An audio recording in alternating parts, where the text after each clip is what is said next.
Good morning, ladies and gentlemen. This is Rusty 78609, and I'm just leaving Kingsland, Texas. I went by my post office box and see if I had any mail. I didn't. And what else? I went by the grocery store and got me one avocado and some more beer. Don't want to run out of beer here. But having said that, what I'm going to talk about now, if I can ever get out here on the highway and get out of the direct sunlight, is RV park life and the possibility of getting a tiny home in the future, which is slim. But so far, I'd have to say that RV park life for me, in the particular RV park that I'm in, has been very good. Okay, so far.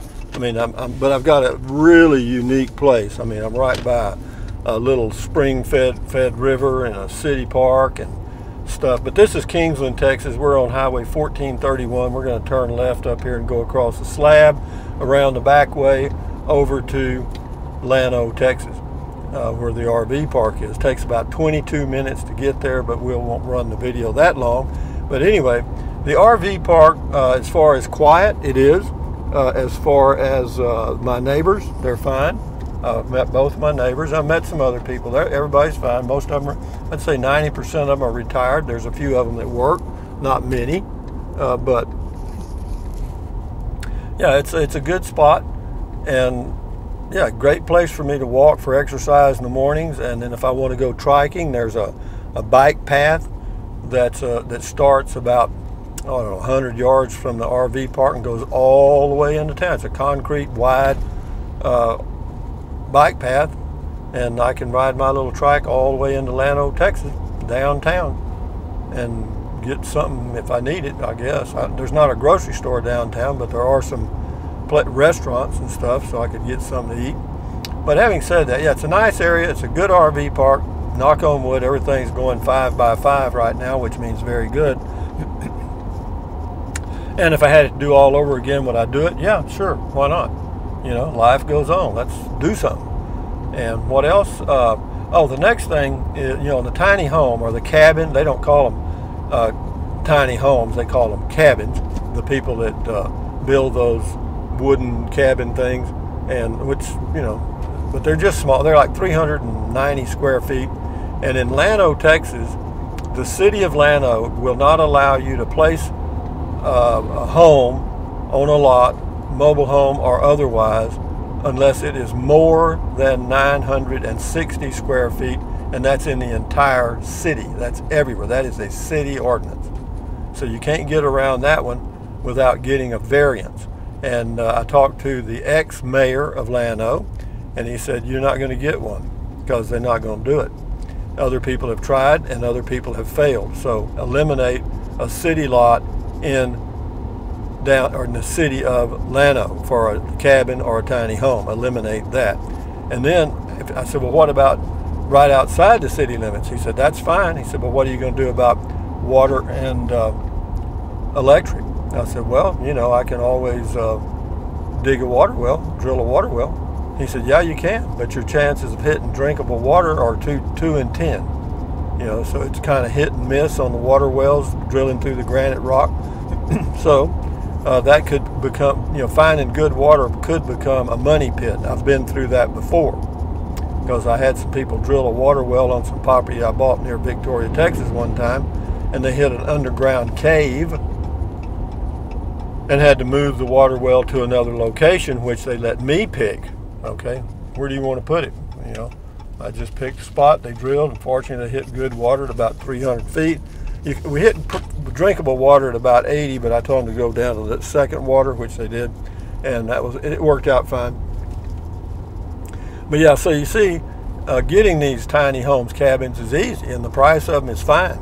You know, these wooden cabins start at $34,000, and by the time you get through with all the stuff, the water hookup, electric hookup, getting the building, if you want it painted or whatever, getting your appliances and so forth, you're looking at $40,000 plus, and for the house.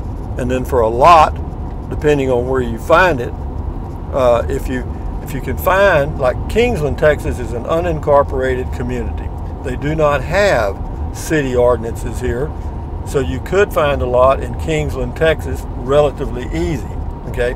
And then you have to hook up to the water system there and the sewer, which will cost you about $4,000 in Kingsland, Texas, in that range. And then for electric, that depends on how close you are to power. But there are, so what I'm going to suggest, first of all, for those of you that are contemplating, kind of getting off the road or just getting an RV to get away from paying property taxes on your home, and you're looking for an RV park, of course, I've suggested this before, is, look for the smaller RV parks, rural and small rural areas. That's just a suggestion. You do whatever you want to do, of course. And then as far as a tiny home cabin affair or thing, you just have to be aware that, oh, there's a snake. It's a rattlesnake right in the road. Whoa, dog. Well, I ain't going to do nothing to him. Y'all be careful down there. He's coming your way.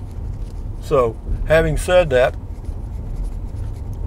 actually it wasn't a rattlesnake. It was a bull snake. They look just like rattlesnakes, and they'll even hiss at you. But they have a diamondback rattlesnake, or most poisonous snakes have a diamond-shaped head, and that one didn't. It had a rounded head, So enough said about that snake in the road. But be that as it may, the RV way of life, traveling around, is a good life. Has been a good life for me for a long time. Do I intend to completely stop? No, I'll probably may travel around Texas some as far as leaving the state. When they get everything straightened out and we get back to semi-normal, which I don't think we're going to do. I don't think we're going to do that for a while. Why? I don't know. I have no opinion, and I know other people do. I don't. So, having said that, yeah, for me right now, I'm in good shape. RV park's fine. Go play golf and take walks and stuff. Today's going to be really hot in Central Texas, and then tomorrow it drops down about 10 degrees cooler on both ends, highs and lows for several days. So yeah, we get into the low 90s for highs and the upper 60s or low 60s for lows. That's good. That's okay. For this time of the year, that's about as good as you can hope for. But I'm going to continue my search for a lot. The reason I want to be kind of in the city is because city utilities are actually, it's cheaper to do that than it is to drill a well, and power is always near a city lot, so it's not that expensive to get power. And I'm not going to do solar in Texas. If I lived in an area where, the climate was reasonably cool year-round and you didn't get 100-degree temperatures and didn't have to run an air conditioner, then solar would certainly be a viable option, because the panels they have now are much more efficient, and you can use them easily. But as far as running a small air conditioner, you can, but you're going to have a ton of batteries, and you're going to have a lot of solar, because it's that surge to start the compressor. See these cows here? This is what you call open range right here. Okay, these old cattle just walk along the side of the road, and the only thing you have to watch for, the old cows aren't going to be a problem, but the calves. Sometimes the mood, just like kids, the mood will hit them and they'll just jump up in the air and run right across the road, and they don't care if a car is coming because they're not looking. They just realize that they were a male or a female, and they're proud of it. And so going on down here, and they have what are called cattle guards. This is one of them right here, and they just use pipes, about 2 inches in diameter, and space them about 1.5 inches, 2 inches apart, and yeah, the cattle won't go across that. Why they don't, I don't know. They don't want to, I guess. But having said that, moving right along, it's a nice day. This is a pretty area of Central Texas to me.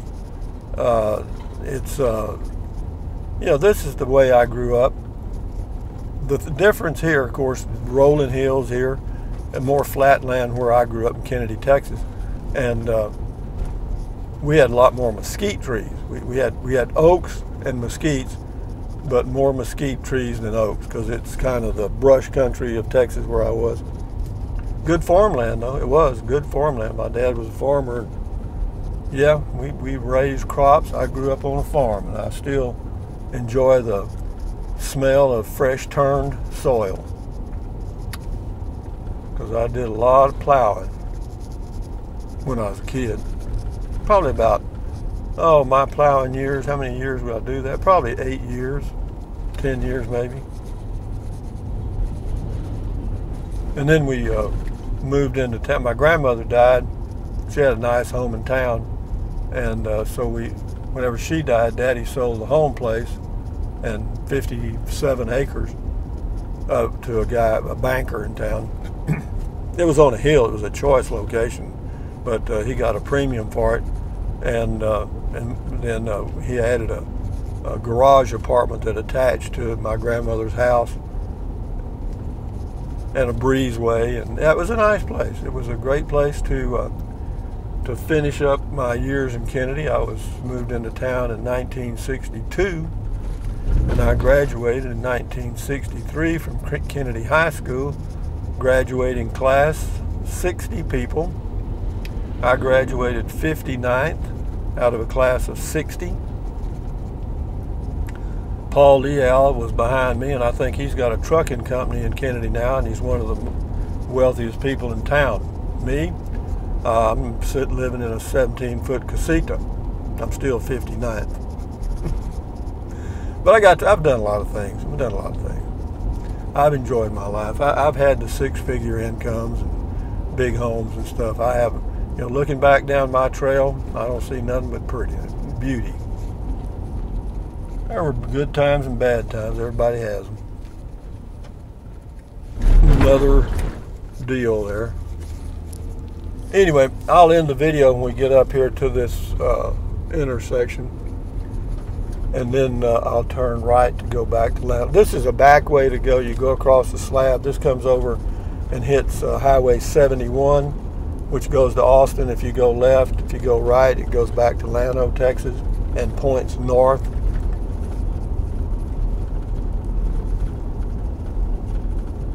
I hear a rattling noise, I'm telling you, and I know it's this thing. Well, guys, I'm going to end the video. I want you to enjoy your day, enjoy your life, but for those of you that are thinking about RV parks, just remember they're not all bad. They can be. It just depends, man. It's almost like winning the lottery. I have in a lot of ways at the RV park I'm in, and I'm happy. I hope it works the same way for you.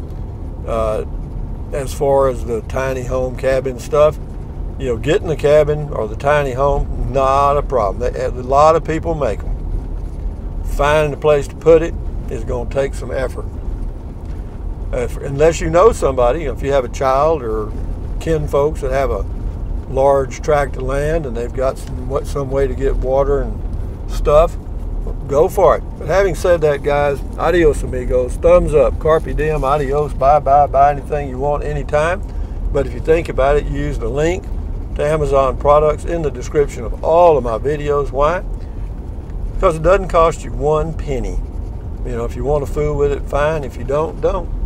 Drink plenty of water, stretch, walk, take deep breaths, stand guard at the door of your mind, and accentuate the positive, eliminate the negative, and enjoy your life one day at a time. So with that in mind, que sera, sera. Adios, vaya con Dios, hasta luego, aloha.